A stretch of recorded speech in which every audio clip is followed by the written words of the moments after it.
le média ne fabrique pas, ne falsifie pas les faits, contrairement à ce qu'on peut croire parfois. Il les utilise, il les retourne toujours à son avantage. Quand vous avez le Bataclan, ça devient une campagne contre l'islamophobie, par exemple.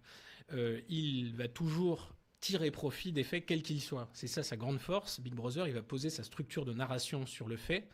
Et les médias vont donc indiquer à Jocelyne, Josiane, à Monsieur Moyen devant sa télé ce qu'il doit penser d'un fait, comment le décoder, comment le décrypter, parce que lui, on ne fait pas confiance à son intelligence.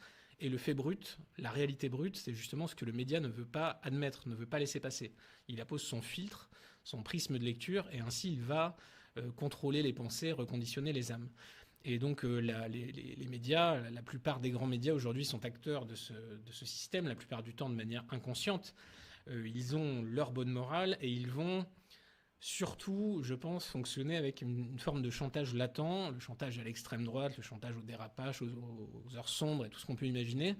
À savoir que si vous n'adhérez pas à ces éléments de langage, par exemple, je ne sais pas, l'insécurité, et le fait de la pauvreté, de l'exclusion, des individus qui sont parqués, malheureux, etc., et qui se vengent contre un racisme systémique, si vous n'adhérez pas à ça, va peser sur vous la menace d'excommunication sociale. Vous allez être désigné, vous allez être exclu, vous êtes quelqu'un de mauvais, stigmatisé et donc mis à l'écart. Et les Français ont tous des choses à perdre. Ils ont des amis, ils ont un travail, ils ont une famille et ils n'ont pas envie de subir ça.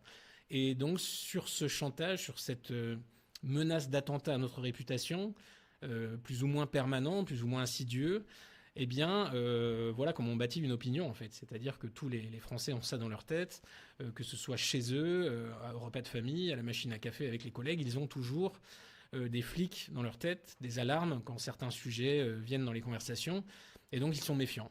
Et à partir de là, ils contrôlent, ils sont leurs propres flics, leur pensée n'est plus libre, et eh bien, ils se soumettent à ce dogme dominant. Donc il n'y a plus de souveraineté intellectuelle à partir de là.